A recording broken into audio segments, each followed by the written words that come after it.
Welcome to It's All Your Fault on True Story FM, the one and only podcast dedicated to helping you identify and deal with the most challenging human interactions, those involving someone with a high conflict personality. I'm Megan Hunter, and I'm here with my co-host, Bill Eddy. Hi, everybody.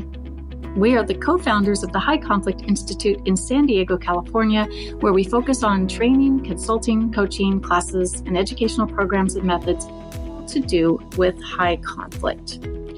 Today is the fourth episode of our new series, 5 Types of People Who Can Ruin Your Life.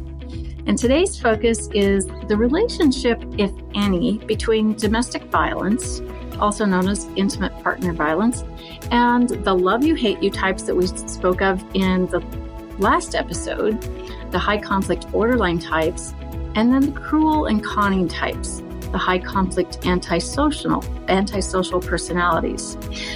But before we get into that, please send your questions to podcast@highconflictinstitute.com or on our website at highconflictinstitute.com/podcast, where you'll also find all the show notes and links.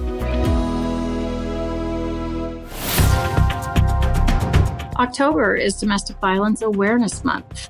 And, it's a huge problem, huge problem. And both you and I, Bill, have thought a lot about this, and I know you've taught a lot on domestic violence. And so we're going to talk about that today in relation to 2 types of high conflict personalities that may or may not be driving some of this domestic violence or be involved in it. And you wrote a great research article back in January 2024. So we're going to talk about that as a starting point. And you started it by saying, for years, there has been a tension between the terms high conflict families and domestic violence in family courts. Since the 1980s, family law professionals have considered most separating and divorcing families to have 2 fairly equal contributors to the disputes they bring to court. This is based on the family systems theory of most mental health professionals, which is that every family member plays a part in family conflicts and each person influences each other person. Families which repeatedly come back to court are often considered high conflict families. On the other hand, since the 1990s, domestic violence has been recognized as a serious problem in a significant number of cases, perhaps 50% that come to family courts.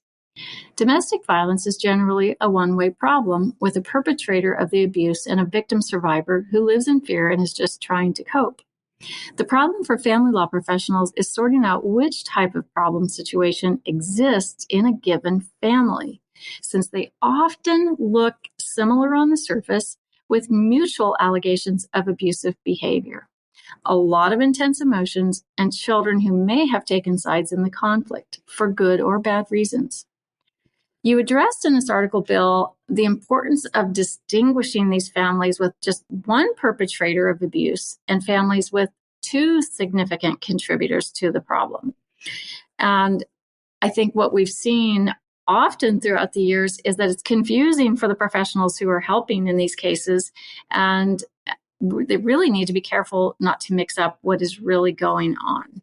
So let's start there and maybe give a little background, Bill, on what your experience was in family court.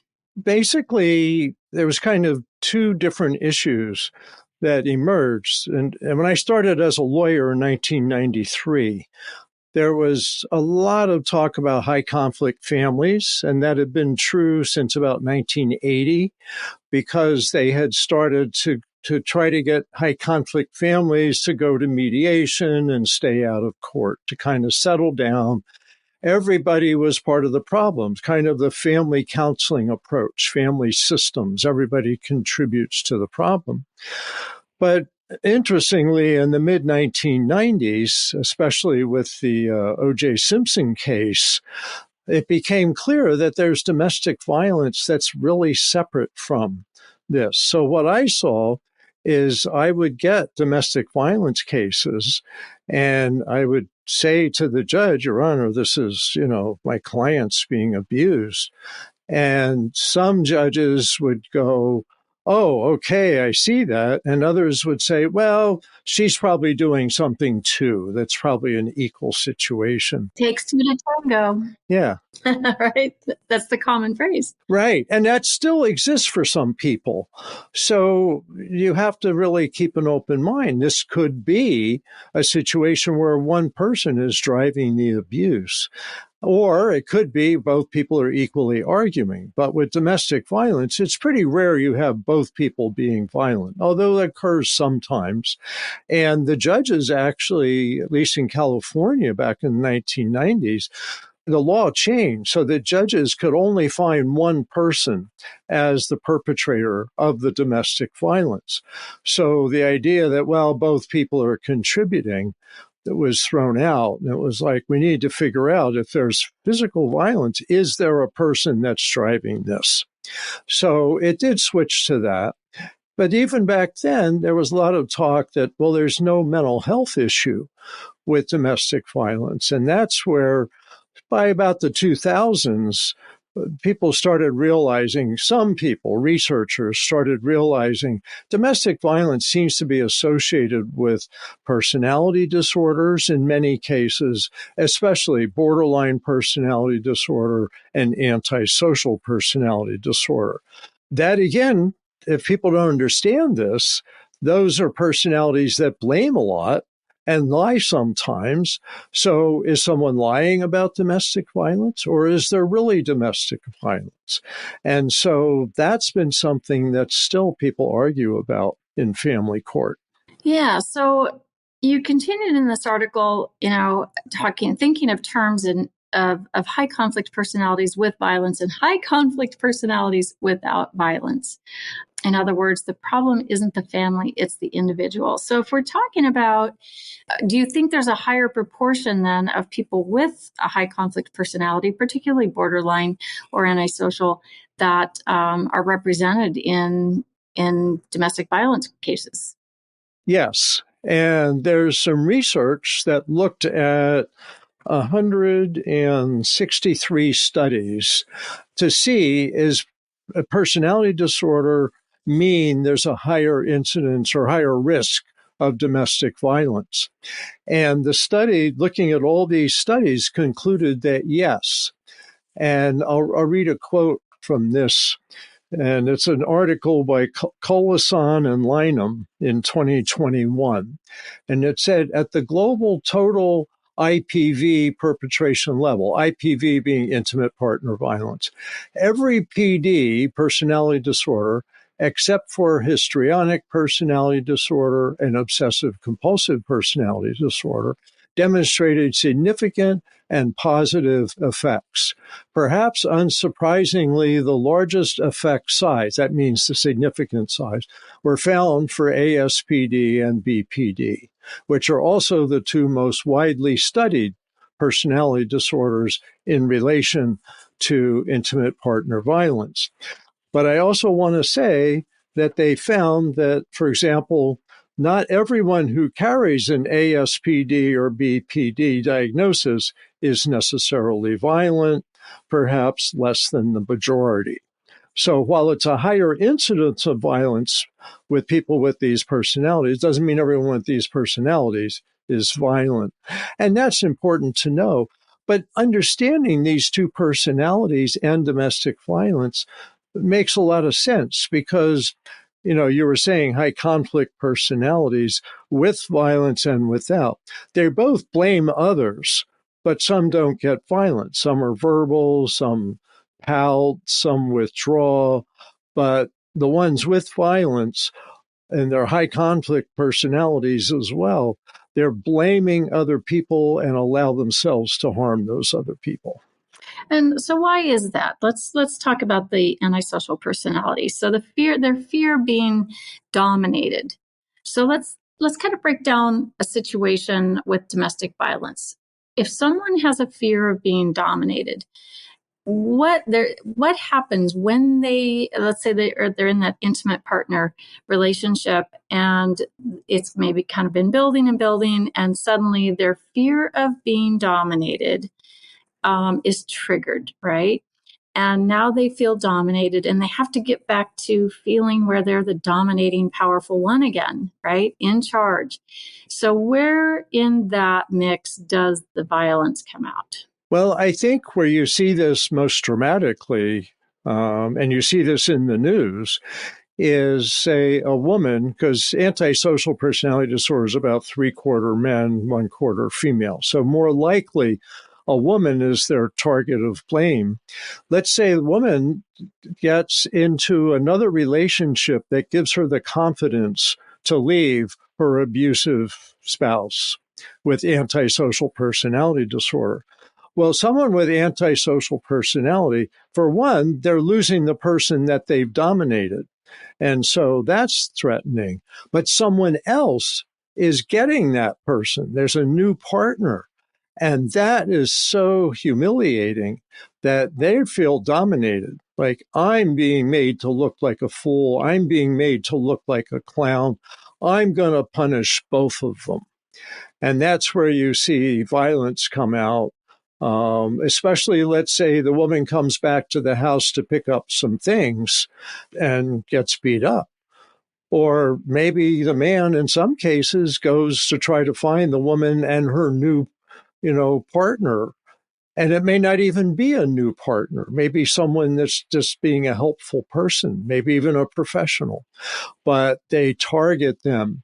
And I think it's a primitive kind of rage, this dominance drive to punish and perhaps destroy their partner. And of course, if there's a new person, but let's take the new person out of the picture, to punish or destroy their partner for not being dominated anymore by the person with this ASPD. So let's flip it around. What's this look like with a female perpetrator? The difference is, first of all, people really don't recognize. It's really hard to get people to recognize female antisocial personalities. And for that reason, they get pretty far. They're very good at manipulating and charming police, lawyers, therapists. They get away with a lot. So they may or may not be violent themselves, but they may find some way to punish their partner for becoming more independent, not accepting their dominance. I think of a case I knew where the woman actually stabbed a man in the back with a mechanical pencil, and he went and got a restraining order, but he didn't have the nerve to have it served. So they actually stayed together another year or two. But when he did split up with her, she put her rage into spreading rumors about him and going to court claiming that he was the one who had been violent, even though he had never been. So I would say the abuse, the dominance, may come out in more subtle ways, in more dramatic ways. But there's also women like this in extreme cases who have set up their man to get killed, that their partner, they're so outraged that they would become independent. Now, I'm talking really extreme circumstances. But there was an antisocial woman. I'm blanking on her name. I think it was the 1990s. And they made a movie about her called Monster. And Charlize Theron was the actress. And she made herself up to be ugly, which was really hard to believe. But she played this woman who was a serial killer. And she would, pick up men and dispense with men on a regular basis. And she had very much an antisocial personality disorder. But again, these are extremes. So most people, if you get involved with someone with such a personality, are going to be dominated like through manipulation, through court, maybe some abuse, but certainly in most cases not murder, but higher incidence of violence from this personality, whether male or female. Right, right. So what would this look like in a more moderate case? It's something you don't see in a Netflix limited series with the very extreme behaviors, but something that's more moderate that someone's living with kind of on a daily basis. Is the abuse going to take the form of verbal abuse? Oh, definitely. That's common. Both of these personalities, antisocial and borderline, can be very verbally abusive because they want to be in control. There's a term that really fits in here, and that's coercive control. Both of these personalities are invested in coercive control. Antisocial to dominate, borderline to stay attached. So they're going to be violent to try to hold on to the relationship in both cases. But they're also going to do mind games. And so there's a lot of manipulation. You're nothing. You're not worthy. No one else will love you except me. And so you have to stay with me. And don't visit your family this weekend. I should be all that you need. Both of these personalities talk like that because they really want to control the person's movements. And of course, being violent is part of coercion. There's some people that don't have violence who are coercive. I'm going to control the finances or your relationships or your phone use. But we see this with both borderline and antisocial abusers, that it's a drive to control whatever way necessary. And it may be verbal all year long and maybe violent once a year. That's what some people find. And the police sometimes say, well, how often does he hit? Oh, he hit me a year ago. Oh, okay. And it's like, well, yeah, then you're going to get hit next week because it's another year. So you've got to take that whole history into account. The dilemma for many professionals is, okay, so this is a person who is driven, their personality type is one that's driven by a fear of being dominated or being abandoned. So their coping mechanism is to get back to a state of feeling like they're the dominating one, like they're attached and connected. And so in so doing, should we hold them accountable? Oh, absolutely. So setting limits and imposing consequences are essential here. One thing that's true with all the high conflict personalities is setting limits, telling people they better stop, is often not sufficient. You have to say, if you don't, then this consequence is going to happen. And the best consequence for this is for them to go into a treatment program to learn self-restraint.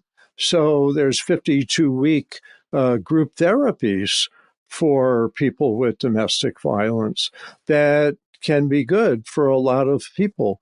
I must admit, this is more likely borderline personality, much more potentially impacted by group therapy, antisocial, less so, and possibly not at all. But it's worth giving it a try, is to get someone, because for borderline, it's a lot managing their impulses, those mood swings we talked about last week for borderline. With borderline perpetrators of domestic violence, their mood swings may include hitting their partner. So that impulse, lack of impulse control, they can gain in a group therapy. Antisocial may be hitting on purpose, so it's not so much an impulse control problem. And what I've heard from group leaders is they don't want judges to order into domestic violence treatment groups without them doing their own assessment. Because if they get an antisocial in the group, they may be disruptive to the group, whereas borderline may be a real contributor to the group. So disruptive, how would they be disruptive? Well, they want to dominate the group leader. So they're going to say, they're going to whisper before the meeting starts. They're going to say, the group leader is on cocaine. He before each group meeting, he snorts some cocaine. And you go, and that's why sometimes, he seems really irritable. And other group members start going, gee, I wonder if our group leader's on cocaine.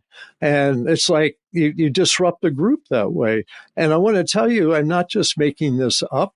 We had, when I worked in a psychiatric hospital, we had group therapy in the substance abuse unit.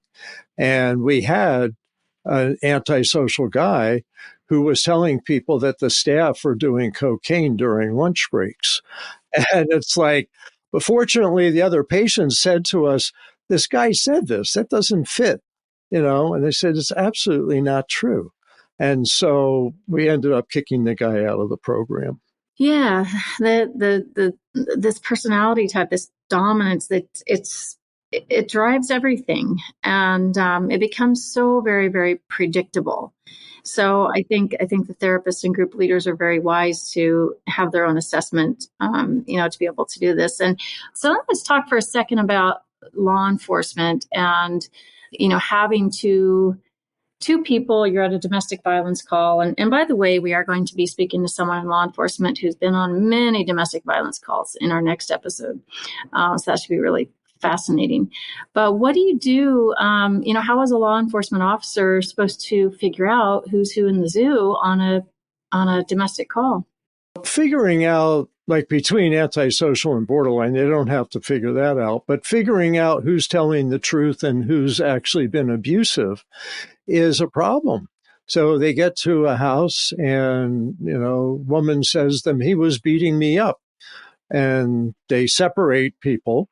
And then they interview them, ask exactly what happened, and you start hearing two very different stories. So, say the guy says, "I didn't touch her." She said, "If you don't give in on writing this check to buy this thing that I want, I'm going to call the police and say you're abusing me." Well, who do you believe? Sometimes that's true, and sometimes that's not true. And so police are kind of on the spot. And often they feel they need to take someone in. They need to arrest someone, even if they're going to release them. So it's not all that easy to figure out at once. But I think the more experienced the police officer, the more they're able to tell what's bogus and what's really true. All right. Okay. Well, let's take a quick break, Bill, and we'll come back and we'll talk more about borderline violence.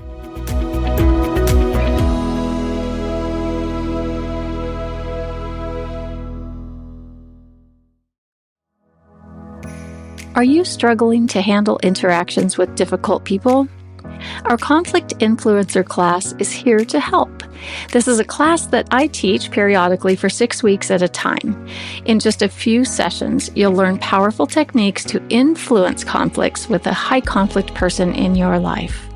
You will gain skills in communication, such as using ear statements to de-escalate, think actions to shift people into problem solving, to use BIF responses to respond to hostile emails, and proposals to reach agreements without high emotion or escalation.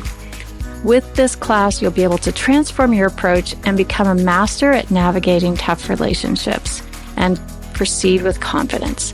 So sign up today and start turning conflict into collaboration with the Conflict Influencer class. Visit us at highconflictinstitute.com to learn more and enroll now. The link will be in the show notes. So we've talked quite a bit so far about the antisocial personality and knowing that they need to dominate. But what about the borderline personality, and what's this look like in terms of violence? And starting with how the lead up is. So we have this person who's driven by a fear of feeling abandoned, and now they have their spouse saying, you know what, I can't take this anymore. I'm actually walking out the door today, right now. That triggers that fear of abandonment, even though they may have been raging at their partner and their partner's finally fed up. And you would think that most people would have insight in that moment and say, I better hold off. But that borderline brain doesn't, right? That personality doesn't, the high conflict personality. And so instead, it kind of self-sabotages, and until the person's kind of finally had it and says, okay, bye. Even if they're just taking a break to go drive around the block or, go get gas in the car or something. But it triggers a bigger fear, right, in that person. And is that the moment that they may snap and violence occurs? It's quite possible, but I also want to mention, kind of as a footnote, that may be the moment that they totally shift gears into pure charm. and may say, "Oh, honey, I'm so much better than I used to be, and I'm going to be. I love you so much, and I'm I'm going to sorry, be I'm so sorry, I'm good to sorry. you." Yeah, I'm sorry, I'm sorry, I'm sorry. Some people call this hoovering, like the Hoover vacuum cleaner, where you kind of suck the person back into the relationship. That happens with this personality more than the antisocial, because this personality really is wide mood swings. And so you may get that. Just when you think I'm going to get hit, you get all this charm. But also, this is when someone leaves, there's something like 7 times greater chance of serious injury or death. So people need to be, when I have clients in this kind of situation, I say you need to be in a safe place when you let your partner know that you're ending this relationship. And so they may be at a lawyer's office, or they may just have gotten maybe in a women's shelter. And then they let their partner know. Then they have the lawyer serve the papers on their partner. So they're in a safe place.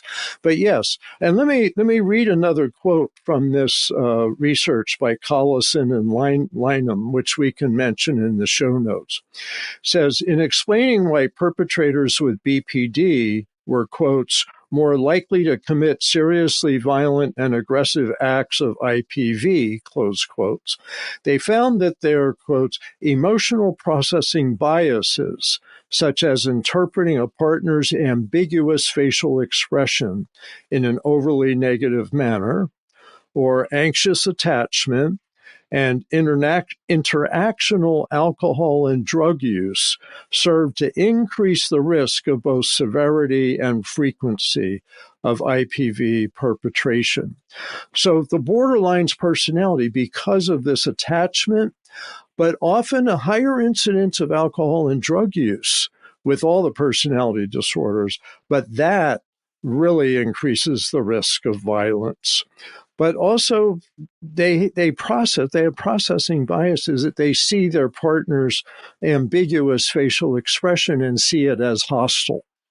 These are reasons that the borderline personality is more prone to domestic violence than the average person or the other personality disorders, except for ASPD.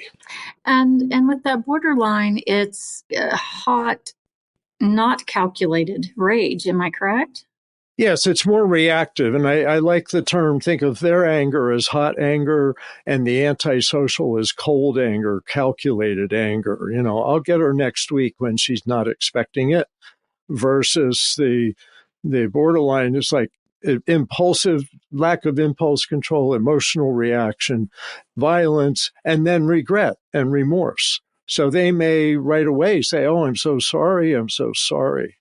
So it's really, the different dynamic is it's about lack of emotional control versus antisocial, which is really a more predatory, cold personality, which also, I think these go back historically into primitive times. These were survival mechanisms. Sad to say, but they don't work very well in modern life. Right. So you kind of have two ends of the spectrum here. With the antisocial, you have no remorse, right? If there's some violence, if there's abuse of any kind, they're not feeling badly about it later. Whereas on the borderline end, there's maybe extra remorse. Is that fair, or is that going too far? I think that's pretty accurate. That borderline is like devastated with their own response. And they're like so desperate to make up for that, because at some level, they realize this kind of behavior to hold on to the person is going to be a motivator for them more likely to leave. And so they really are sorry, but they couldn't control their emotions. But this is where, if they go to a group program, learn self-control, some cognitive lessons to shift their thoughts, to be able to say, I don't have to react right now, or that she isn't leaving, she's going to the store, she's not leaving me, things like that, to learn, and they can. And that's what's exciting, to see people that have been through domestic violence group therapy. I had a guy in a 52-week program, he said, this really helped me. but he wouldn't have been there if he hadn't been court ordered. Yeah, yeah, and that's great that there is help.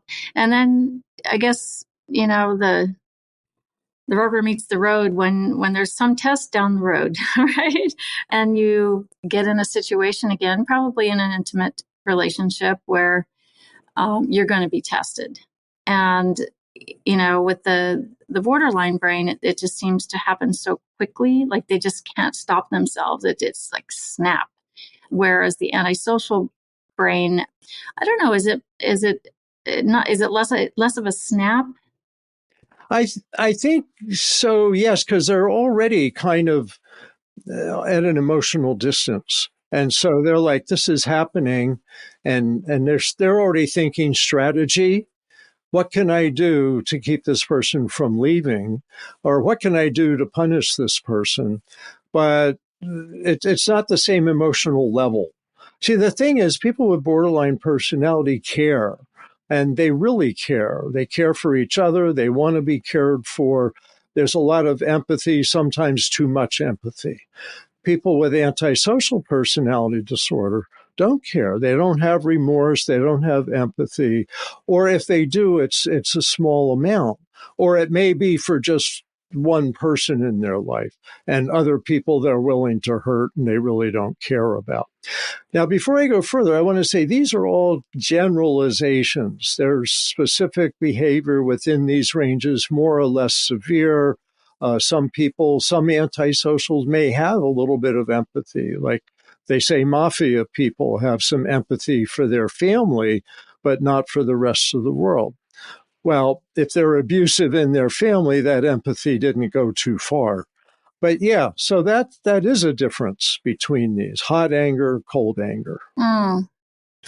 So we could probably talk about this all day, and we will be talking more about this in the next few episodes. But if you are a person who, is in one of these relationships right now, and you've listened to this episode and you're thinking, oh, dang, this is more serious than I thought, or validating that it is as serious as I thought, what do you do?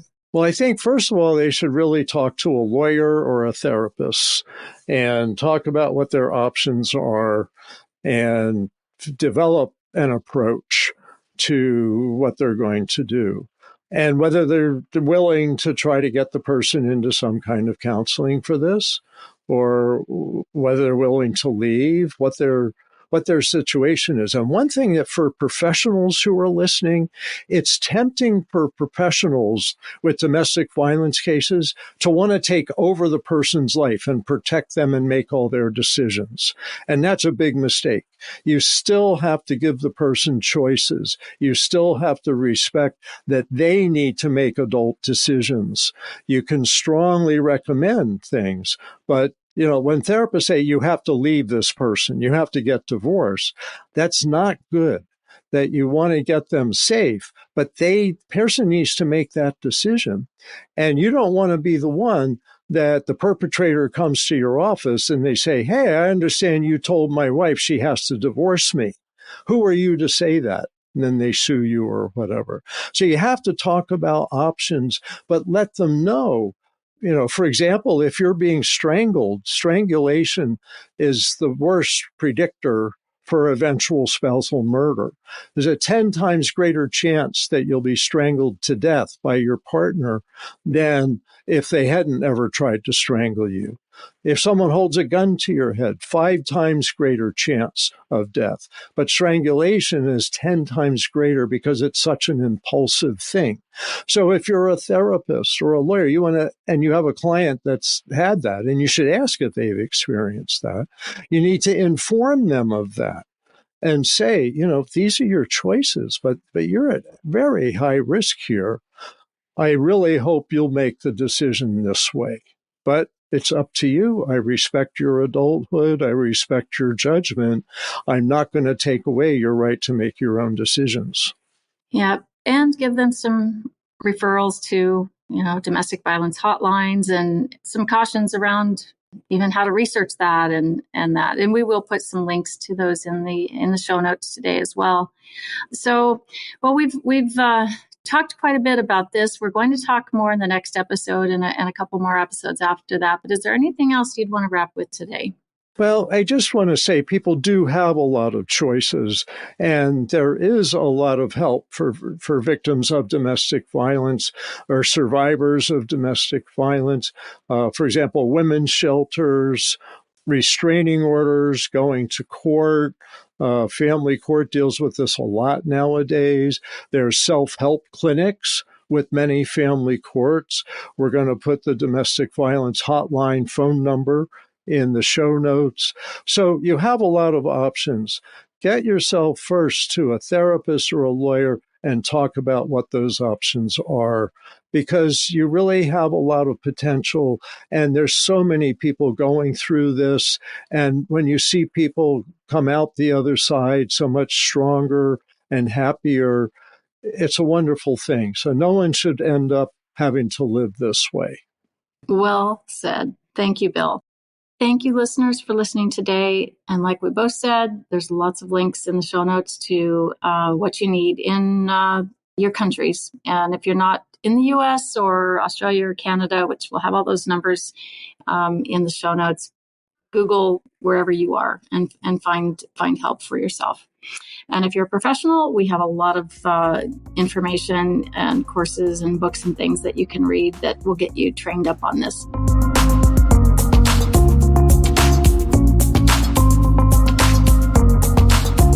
Next week, we will continue our 5 Types of People series, where we'll be talking with a law enforcement officer who has a lot of experience with this. And we're going to talk about whether this can be predictable or not. So in the meantime, send your questions to podcast@highconflictinstitute.com or submit them to highconflictinstitute.com/podcast. Until next time, keep learning and practicing skills. Be kind to yourself and others while we all try to keep the conflict small and find the missing piece.